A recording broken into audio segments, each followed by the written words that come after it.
All quiet on the Western Front. Popeye the Sailor Man, Imperial Airways, and the Academy Awards all saw their start in 1929 alongside this 1929 Willys Series 66A. But before getting into all of it, I'm your host, Jay. Welcome to What It's Like, the automotive channel that covers the cars that get lost in the fray, the finer cars in life that were built to last, made of real materials. Believe it or not, cars were made of steel long before they were made of plastic. Whether you're planning on using these cars every day or just for recreational use, we cover the history, specs, designs. If any of that sounds of interest to you, subscribe and hit the bell icon next to it to never miss a video. Real quick before getting into the meat and potatoes on this one, Hershey, it's hard to believe that Hershey is next week. It's going to be Tuesday through Friday, the 7th, October 7th through the 10th. It is a huge swap meet and car corral that they have. They usually have anywhere between 500 to 1,500 cars in the car corral for sale. My truck will be in the car corral for sale. If anybody's looking for a 3800 series 1952 Chevy 1-ton, that I'm going to do a video on it this week and talk about all of the frequently asked questions like engine, power plant, drivetrain, all of everything that's been done to it, as well as probably ownership experience. It's been a hell of a truck for me. And it's one of those things like I don't really want to sell it, and I'm taking it to Hershey because I never really want to see it again. There's nothing wrong with it. It's kind of time for something else, I think. But anyway, getting back to the point, I'll be there all week. I'll be there from Monday through Friday next week. So if you want to get together and hang out or just meet up, shoot me an email at what_it's_like@yahoo.com. If you have a car that's out there that you would love to see featured on the channel, please email me. Willys, not to get confused with Will St. Clair because they're two totally different companies. And yes, Willys is how it's supposed to be pronounced. Personally, I honestly don't care how anybody says the company name, but there are people out there that do.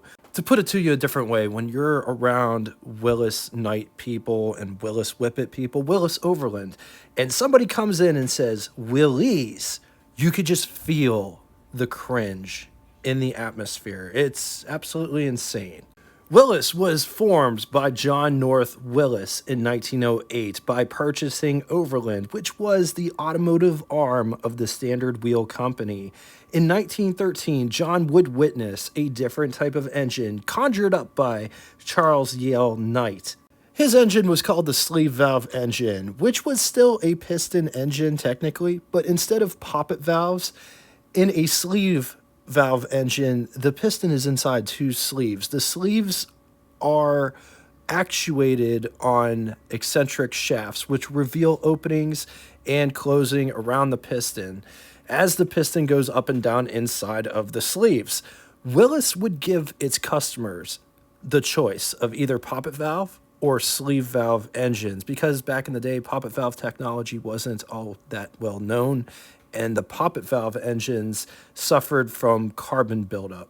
The sleeve valve engines did not suffer from the carbon issues as much, but they did come with their own problems, especially when using modern gas. The sleeves like to gum up and stick together. The ethanol in modern gas is very corrosive to older engines and it causes a lot of gumming up problems. Willys would offer their sleeve valve in many different engine configurations, going from straight 4, straight 6. They even had a V8 configuration. It's important to note that Willys wasn't the only company to offer the Knight engine. All companies that would use the Knight engine would have Knight somewhere in their name, like Stearns Knight. Willys would offer both poppet valve and sleeve valve engines through 1933. The sleeve valve was offered from 1915 through 1933, and then it would disappear. 1929 was a big year for the Willys company. John North Willys would decide to sell all of his shares in the company in the summer of 1929, but he would remain on the board of directors. 1929 Willys model lineup was broken down into 5 different models on 5 different wheelbase chassis configurations, starting out in the proverbial basement with the Series 56, It rides a wheelbase of 109.5 inches, powered by a 45 horsepower six cylinder, followed by the Series 70B, which rode a wheelbase of 112.5 inches, powered by a 53 horsepower six cylinder, followed by the Series 70A, which rode a 113.5 inch wheelbase chassis, powered by the same 53 horsepower six cylinder. Up next was the Series 66A, riding the 126-inch wheelbase chassis powered by a 70 horsepower six cylinder. At the top was the Series 66A, which rode a longer 135-inch wheelbase chassis, 70 horsepower out of a six cylinder. Willys also offered a junior line called the Whippet in four-cylinder and six-cylinder flavors. Willys also had a truck line going half-ton all the way up to the big commercial, as well as two Halo-styled car offerings, which were called the Plaid Sides. They were offered in Roadster and Phaeton. The 1929 Willys models were designed by Amos Northup. The Willys 66A could be had in body styles such as, but not limited to, Roadster, Touring Car, Coupe, Cabaret, two-door sedan, aka coach, four-door sedan. The longer wheelbase chassis got the 7-passenger touring sedan, 5-passenger coupe, 7-passenger sedan, and limo. Let's talk specs. It rides a wheelbase of 126 inches. It weighs around 4,400 pounds. Price, $1,995, which would be equivalent to you spending $37,797.20 in the year 2025. Total 1929 Willys was 112,982 units. Moving on to engine. Only one engine on offer, and this engine was considered the Great Six. 255 cubic inch displacement, sleeve valve inline six, 4.2 liters. It was good for 70 horsepower, around 3,000 RPM. This is just an estimate, 130 pound-feet, or 176 newton meters around 1,800 RPM, with a bore of 3 3/8 inches and a stroke of 4 3/4 of an inch. Compression is 5-to-1. It is back to a 3-speed manual transmission, 7 main bearing crankshaft with aluminum pistons.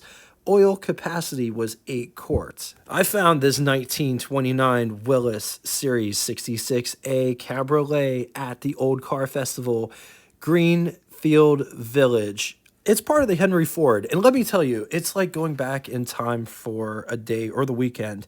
It is my favorite show. Yes, I can't talk. It's my favorite car show this side of the Mississippi, and I'm not saying that for smoke. I'm saying that because it legitly is. If you ever get the opportunity to go, you should definitely go. You'll see things that you'll never get to see again. It's a bucket list car show that you should definitely check out. I will link the information in the description below if you want to check it out next year. I highly recommend it. Let's talk styling on this absolutely gorgeous car, starting with the radiator shroud. Just look at the way that this shroud is designed and all of the hood lines going up to the mascot, which is absolutely incredible with the sword. Just look at all of the detail just in the mascot. You got Willys Knight, not Willys Knight, Willys Knight. Check out these headlights, which sit on this bar. That's one of them. I told her to my third one. Yeah. Bumper is a giant bar. No bumperettes and or overriders, but just check out how it's connected to the car. These weird looking brackets.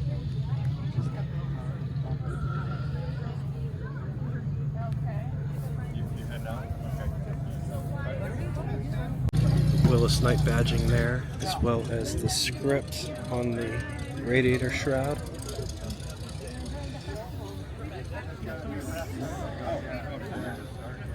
Butterfly hinged hood, going back to the single piece windshield.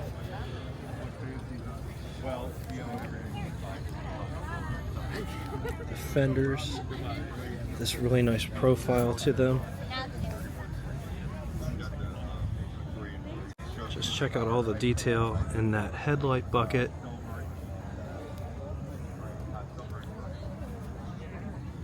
Beautiful wire wheels, or spoke wheels. Those are wire wheels, but beautiful wire wheels with beauty ring. Just check out how this profile flows into the running board.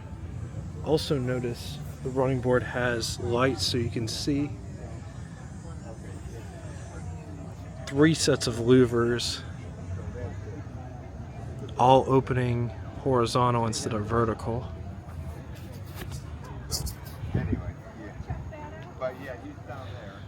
Cow lights that are suspended from the car.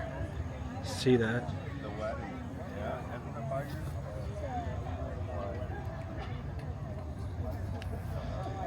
Has a single cowl vent, single piece windshield. This one's got wing windows. Just check out the design of that. The pinstriping on this car is absolutely gorgeous, as well as the color combination. The golf club bag door. So to get in the rumble seat, you would step here, and then step here, and then into the rumble seat. There's handles that you could hold on to. The first one I had. So this one.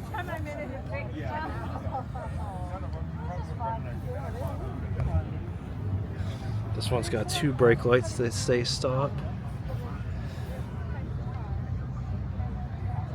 The rear bumpers are a lot like the front bumper, but there's 2 of them and they're stacked and they're cut so that you can get the spare tire in the center. Just look at all of the bright on the bumpers.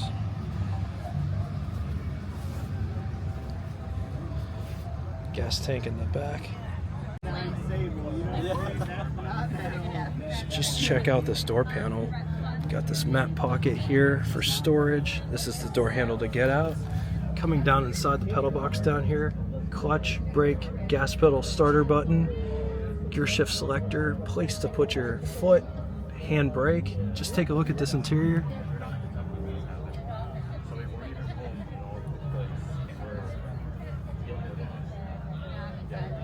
Up above,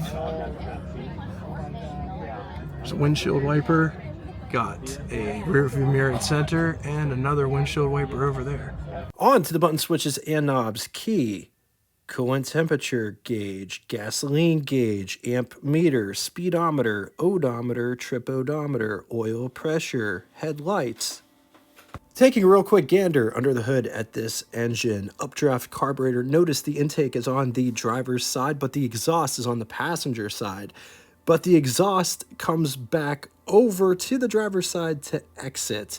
Steering rack, the big canister on the firewall, that is a fuel pump that runs off of vacuum pressure from the engine. There is a small sediment bowl at the bottom for fuel filtration. You don't want any of that sediment going into your engine and causing damage.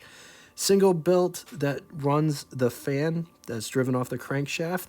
The big cover in the front alludes to that everything else must be gear driven.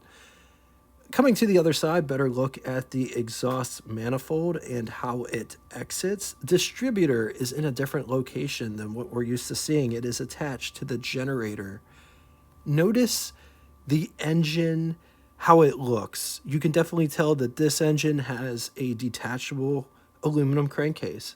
Just pointing it out because the engines that have detachable aluminum crankcases, they look absolutely huge.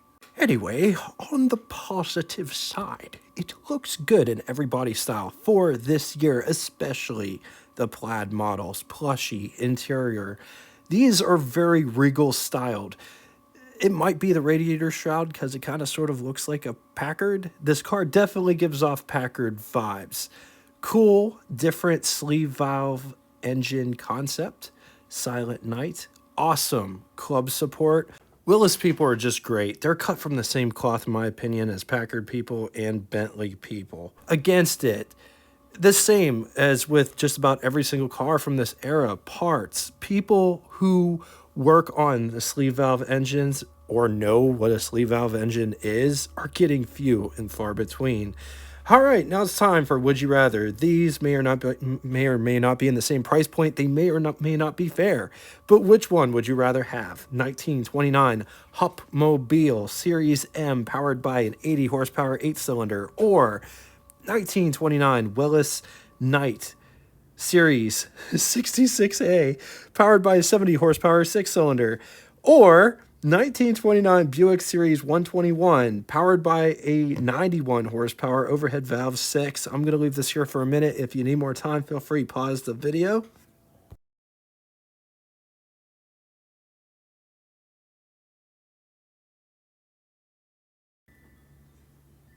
On to the second scenario. 1929 Hudson Model L powered by a 92 horsepower F-head 6, or 1929 Willys Knight powered by a 70 horsepower inline sleeve valve 6, or 1929 Nash Advanced Twin Ignition 6 powered by a 78 horsepower twin ignition inline 6-cylinder engine. I'm going to leave this here for a minute. If you need more time, feel free, pause the video.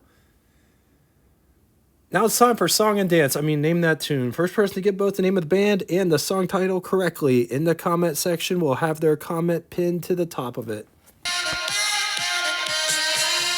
Thanks again for everything that you guys bring, and until next time, toodaloo! Oh wait, I forgot to totally thank you guys for everything that you guys bring in the comment section. I really do appreciate everything that you share, all the stories. I love reading what you guys trade these cars, or what you traded these cars for in the past. And keep it up. You guys are awesome. Until next time, toodaloo! Welcome to the after show. This part of the video doesn't have any sound or commentary, but it gives you the opportunity to see this car in its entirety without me talking. Enjoy.